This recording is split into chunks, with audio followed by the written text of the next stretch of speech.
rich tech plus the videos posted here are for educational purpose only and none of you should attempt to watch it and will never take any responsibility for it. நண்பா எல்லாம் எப்படி இருக்கீங்க? இந்த வீடியோவில் பார்த்தீங்கன்னா உங்களோட blogger பேஜில் இதே போல் டேபிள் வந்துட்டு எத்தனை ரோ எத்தனை காலம் வேணும்னாலும் வச்சு உங்களால் உருவாக்கிக்க முடியும். இந்த கோடை உங்களுக்கு தேவைப்படுற பட்சத்தில் ஷேர் பண்ணிக்க முடியும்.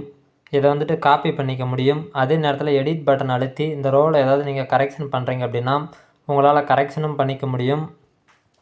அடுத்தது டவுன்லோட் அப்படின்றத அழுத்தும் போது இந்த கோடை வந்துட்டு நீங்கள் சேவ் பண்ணிக்கலாம். ஃபைல் மேனேஜரில் டவுன்லோட் அப்படின்ற ஃபோல்டரில் சேவ் ஆகும். இதே போல் டேபிள் காலத்தை க்ரியேட் பண்ணுறது ரொம்பவே சிம்பிள். இதுக்கான HTML கோடு பார்த்தீங்கன்னா இதோட பிளாகர் பேஜ்லேயே கீழே கொடுத்துருக்கேன். இந்த கோடை டவுன்லோட் பண்ணிக்கோங்க.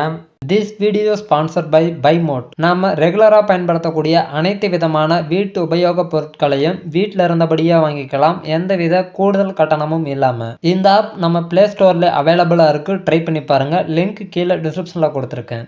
இப்போ பார்த்தீங்கன்னா இந்த கோடு வந்துட்டு நம்ம டவுன்லோடு ஃபோல்டரில் சேவ் ஆகிருக்கு. இப்போ பாருங்கள், என்னோடய ஃபைல் மேனேஜரில் கீழே பார்த்தீங்கன்னா ஜஸ்ட் நவ்வில் என்னோடய டைட்டில் நேம் போட்டு ஒரு கோடு ஷோ ஆகுது. இந்த கோடை வந்துட்டு நீங்கள் காப்பி எடுத்துக்கோங்க.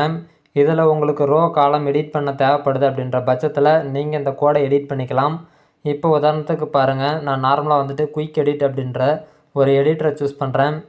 இது வந்துட்டு பெஸ்ட்டாக இருக்கும், உங்களுக்கு எடிட் பண்ண பிடிக்கிது எல்லாத்துக்குமே. இதில் வந்துட்டு எத்தனை ரோ எத்தனை காலம் வேணும் அப்படின்றத இந்த இடத்துல நீங்கள் எல்லாம் சேஞ்ச் பண்ணும்போது எத்தனை ரோ காலம்ன்றது இது நீங்கள் பார்க்கும் போதே தெரியும். லைட்டாக நீங்கள் உங்களுக்கு சந்தேகமாக இருக்கின்ற இடத்துல சேஞ்ச் பண்ணி பாருங்கள் என்ன நடக்குதுன்றதை. இந்த இடத்த நீங்கள் எடிட் பண்ணும்போது உங்களுக்கு ஆட்டோமேட்டிக்காக ரோ காலம் இது எல்லாமே சேஞ்ச் ஆகும். இதை வந்துட்டு அப்படியே நீங்கள் வந்துட்டு சேஞ்ச் பண்ணிவிட்டு உங்களுக்கு பிளாகர் பேஜில் எடுத்துக்கலாம். இப்போ நான் செலக்ட் ஆல் பண்ணிவிட்டு காப்பி எடுத்துக்கிறேன். ஆல்ரெடி இது காப்பியில் இருக்கிறதுனால இப்போ நம்ம புதுசாக வந்துட்டு இன்னொரு கோடு க்ரியேட் பண்ணி காட்டுறேன். இது எப்படி ஒர்க் ஆகுது அப்படின்றத பார்ப்போம். புதுசாக பாருங்கள், போஸ்ட் ஒன்று க்ரியேட் பண்ணுறேன். இப்போ வந்துட்டு இது நார்மலாக கம்போஸ் மோடில் இருக்கும். இதில் கொடுக்காம HTML வியூவில் வச்சுட்டு உங்களுக்கு கொடுங்க. நீங்கள் எந்த டெக்ஸ்ட்டுக்கு இடையில வேணும்னாலும் இதை இன்புட் பண்ணிக்க முடியும். இப்போ பார்த்தீங்க அப்படின்னா நான் வந்துட்டு கோடை மட்டும் இன்புட் பண்ணி காட்டுறேன். உங்களுக்கு தேவைப்படுற பட்சத்தில் நீங்கள் எந்த இடத்துல வேணுமாலும் இதை கொடுத்து இன்புட் பண்ணிக்க முடியும்.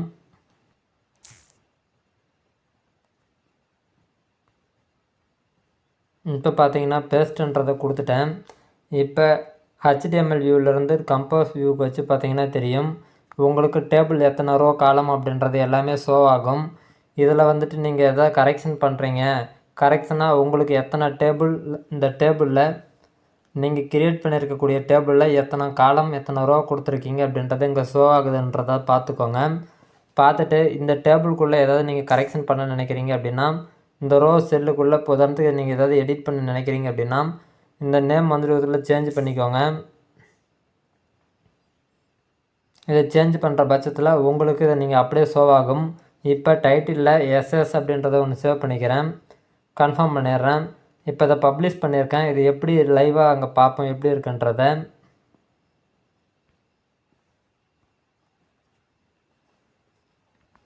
இப்போ பார்த்தீங்கன்னா SS அப்படின்றது ஒன்று ஷோ ஆகுது. இப்போ இதை நான் கிளிக் பண்ணி ஓப்பன் பண்ணிக்கிறேன்.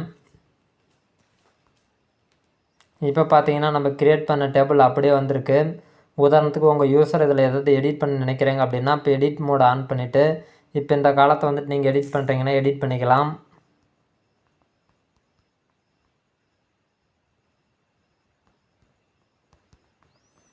இப்போ எடிட் பண்ணுறீங்க இந்த மாதிரி எதாவது செஞ்சுட்டு சேவ் அப்படின்றத கொடுத்தீங்கன்னா டெம்பரரி அந்த இடத்துல சேவ் ஆகிட்ருக்கும். இதை நீங்கள் கூட காப்பியும் எடுத்துக்க முடியும். ஷேர் பண்ணும்போது இந்த பேஜோட URL ஷேர் ஆகும். அடுத்தது டவுன்லோட் அப்படின்றத கொடுக்குறீங்க அப்படின்னா உங்களுக்கு ஆட்டோமேட்டிக்காக பார்த்தீங்கன்னா உங்களுக்கு அந்த ரோ வந்துட்டு பிரிண்ட் அவுட் போடுற ஃபார்மேட்டில் உங்களுக்கு எல்லாமே ஷோ ஆகும். இதை வேணுன்ற பட்சத்தில் உங்களோட பிரிண்டரில் நீங்கள் கனெக்ட் பண்ணியிருக்கீங்கன்ற பட்சத்தில் டைரெக்டாக நீங்கள் பிரிண்ட் அவுட் போட்டுக்கலாம். அப்படி இல்லைன்ற பட்சத்தில் இதை நீங்கள் PDF-ஆக கூட சேவ் பண்ணிக்க முடியும். உங்கள் டவுன்லோடு ஃபோல்டர்லேயே இது சேவ் ஆகிடும். இப்போ இதை ஓப்பன் பண்ணி காமிச்சிட்றேன். பார்த்தீங்கன்னா தெரியும் ஜஸ்ட் நவ்வில் SSன்ற நேமில் தான் கொடுத்தேன்.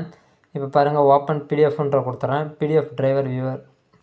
இப்போ பார்த்தீங்கன்னா தெரியும் நாங்கள் என்ன நேம் சேஞ்ச் பண்ணியிருந்தோம், சேஞ்ச் பண்ணின நேம் அப்படியே ஒரு டேபிளாக க்ரியேட் ஆகிடுது. அங்கே கட்டம் வந்துட்டு டேபிள் சின்னதாக இருக்குது அப்படின்ற மாதிரி நீங்கள் யோசிக்க வேண்டாம்.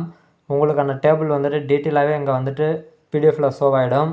இது நீங்கள் வந்துட்டு எத்தனை ரோ எத்தனை காலம் வேணும்னாலும் வச்சு நீங்கள் க்ரியேட் பண்ணிக்கலாம். அங்கே பார்க்கறதுக்கு கஷ்டமாக இருக்கின்ற பட்சத்தில் நீங்கள் பிடிஎஃபாக டவுன்லோட் பண்ணி கூட விசிட் பண்ணிக்கலாம்.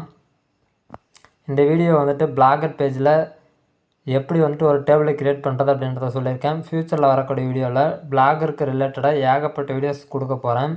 ஸோ இந்த வீடியோ பயனுள்ளதாக இருக்கின்ற பட்சத்தில் சேனலை மறக்காமல் ஃபாலோ பண்ணிக்கோங்க. ஃப்யூச்சர் அப்டேட்டை மிஸ் பண்ணாமல் தெரிஞ்சுக்கோங்க. Thank you friends.